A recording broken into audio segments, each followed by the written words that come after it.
So, what did I do when God told me, Ian, write it down? You ever wondered what people actually mean when they say, I journal with God? Like, what does that even mean? Are you just sitting with a notebook, writing down your thoughts and hoping they're from Him? Is it spiritual? Is it emotional? Is it just self reflection? And how would you even know the difference between God's voice and your own inner dialogue? Maybe you don't even own a journal. Maybe you've thought about it, but maybe you're not trying to fake something spiritual or force an experience. You just genuinely want to know, does God still speak? And if He does He want to speak to me? And if He does, how would I hear Him?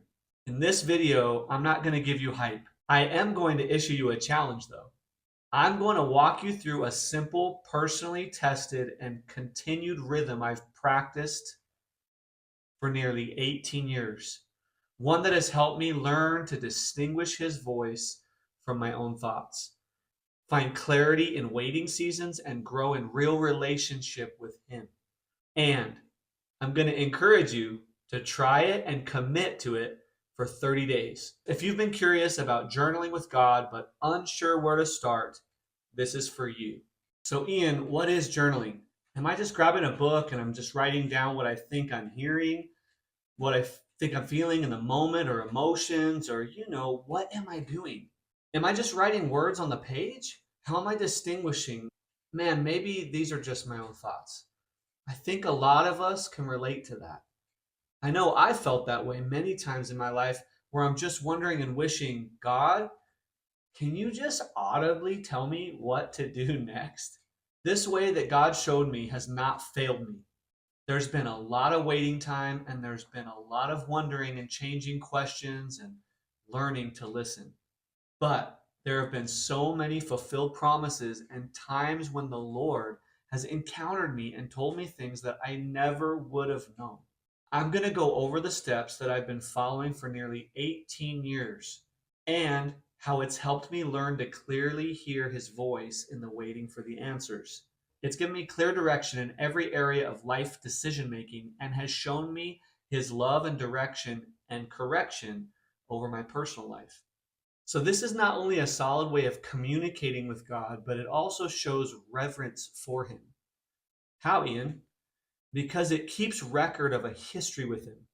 It builds a relational history of learning His voice and showing you value what He says by remembering it. The position of scribe was a highly respected one in biblical times. The lawyers and higher ups of those times looked to the scribes for wisdom and courage in decision making. Friends, it's important for me to say that God speaks to people in many different ways and they do not perceive it. The Bible even confirms and says this clearly in the book of Job, chapter 33, verse 17. Now, this is a way that He's been speaking to me, and it works and it can work for you too. However, I want to stress this, that it's super important that you discover your tipping point. You need to discover or ask for the hidden desire and hunger in you to connect with God and wait on Him to speak in whatever way He chooses. Take this tool, this resource, and use it. And if it blesses you, man, fantastic. But if He's silent or seems silent, take the time to inquire more of Him the way I did and see what else He says to you. So, what did I do when God told me, Ian, write it down? Well, the next few days after He told me that, I went into my rhythm of getting on my face with the Lord, waiting for Him, praying. I prayed through distractions, asking Him to remove things that were distracting me in my own soul, my mind, will, emotions, in my own flesh, in my own environment. And then instead of asking God what He wanted to talk about, what He wanted me to listen to, I opened up a journal very similar to this one. And when I opened it, I grabbed my pen and I felt immediately in my spirit. Are you ready for this? I mean, this is incredible wisdom. Are you really ready for this? I felt like maybe I should just ask the question of what He told me to do. I simply asked Him, God, what would you like me to write down today? I know, Ian, wow, you are the wisest man in the world. Well, friends, that's all I could think of. in the moment. Now, after 18 years, in many of these journals, you can see the date, and then you can see it says this: Good morning, Abba Father. What would you like me to write down today? Before we go into this, I want to go into the word Abba. The word Abba in Hebrew and in a lot of other languages, I know it's pretty close in Korean. Here in Africa, we use the word Baba. The word actually means father. All right? In the Bible, it actually says that we are adopted as sons and can now cry out, Abba Father.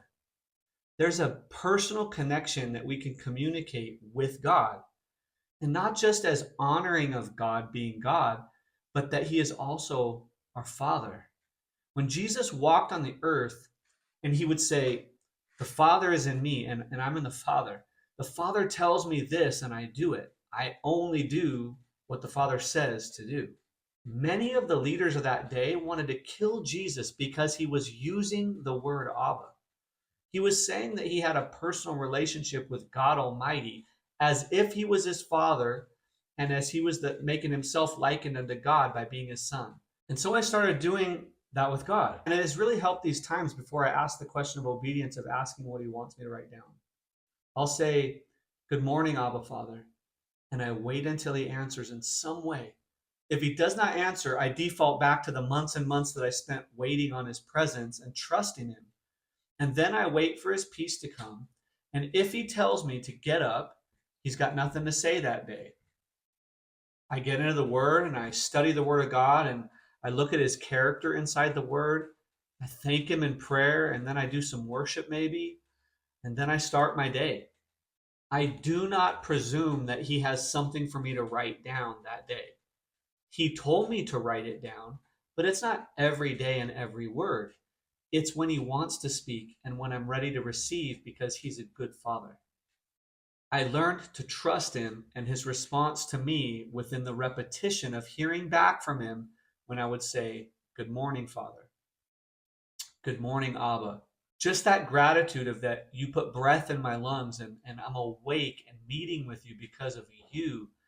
The trust that I learned in the repetition of hearing him say it back or not say it back was so important.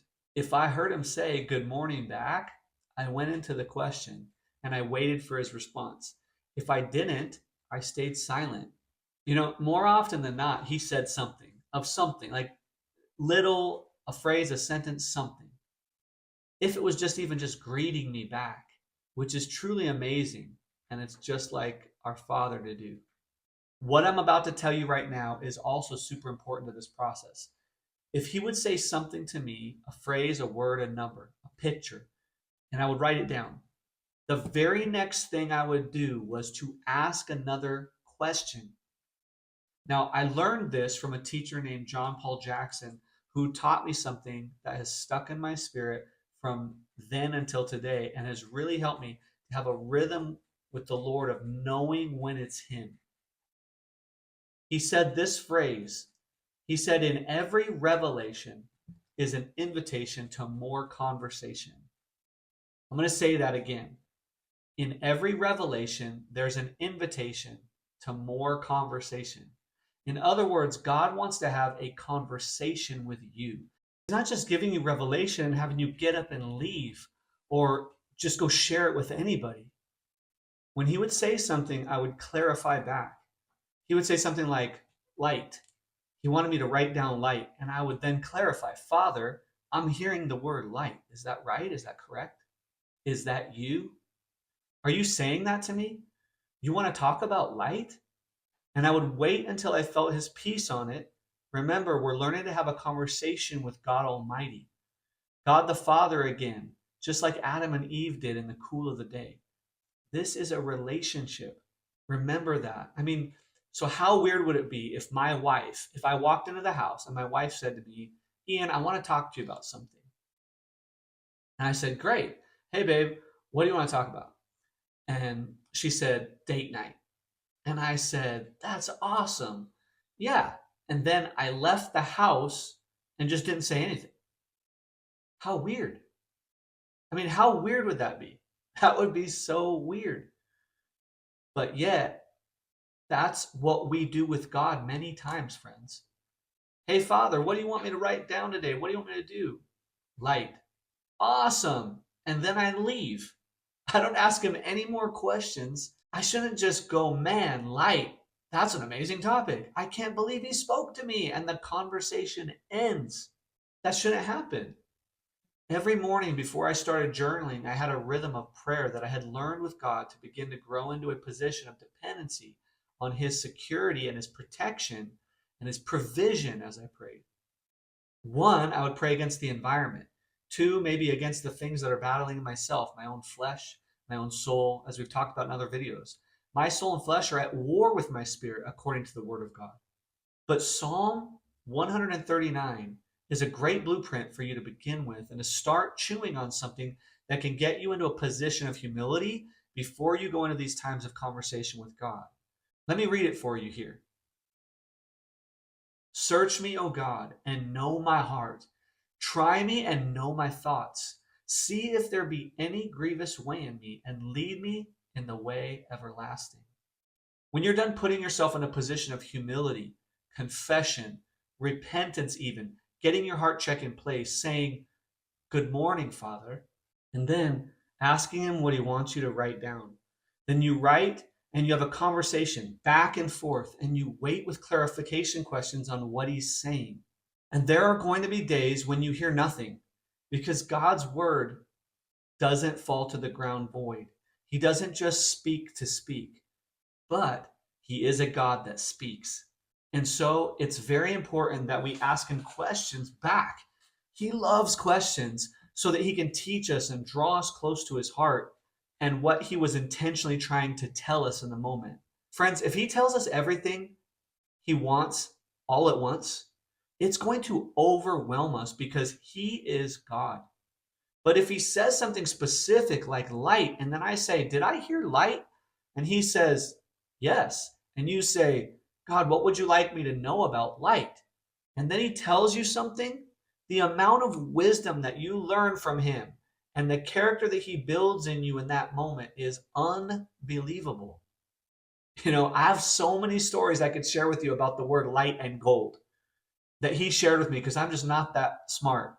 And one final key that is crucial, make sure that if you don't understand as you question and respond, that you tell him with all sincerity, honesty, worry if need be, and desperation, please help me understand. It's a phrase, something I pleaded to him many times. Be real. He is the way, the truth, and the life.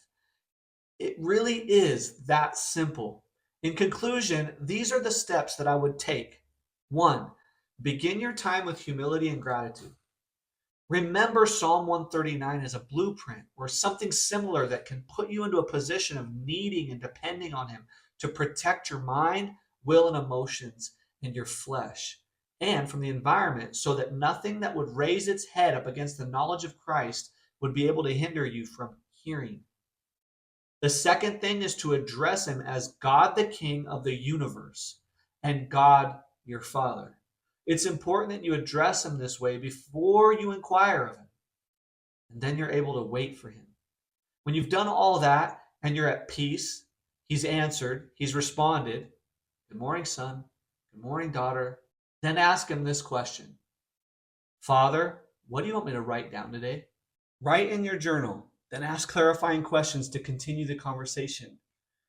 And remember this phrase, every revelation is an invitation to more conversation. And because he speaks in many ways, and I don't have the full revelation on the only ways he speaks, I'm going to add this in as a final one as well. Make sure you pay attention to the ways he wants to speak to you in his word, in times of worship, in dreams and visions, maybe in walks or runs, etc. Pay attention, close attention to how he wants to speak to you. And believe he does, because he does. He loves you as much as he loves me and anyone on the planet. And he wants to speak to you in a way that you know he's speaking to you. You know, one of the incredible stories that I'll leave you with about us living out here in Mozambique, Africa, is that whenever I have people come into the kingdom of God and they begin to hear God, really, really clearly. I usually ask them if he shows up in a dream or a vision because many of these people can't read and write. And because of this, I teach them to pray and I teach them to hear God, and they listen to audio Bibles to be able to hear the Word of God and have it in their heart language. And I'll ask them that when he shows up in their presence time, your prayer time and your worship time, how does he speak to you? Does he speak to you in English? And they start laughing. They're like, no way, Baba. He speaks to us in Chiao, in our dialect. He speaks to us in Portuguese, the language of the country. The Father wants to speak to you, friend, the way that you'll know he's speaking to you, because he's not a masquerader of light. He is the light. All right. Are you ready to give this a shot? I hope you are. If you're going to ask God to walk with you in this process for 30 days and also want to be in community while you do it, just comment grow below and I'll get you connected to our live community. You are not alone in wanting to hear and respond to God and his love over you. Or if you want to know some ways this can change your entire God story, watch this video where I show you exactly how it impacted mine.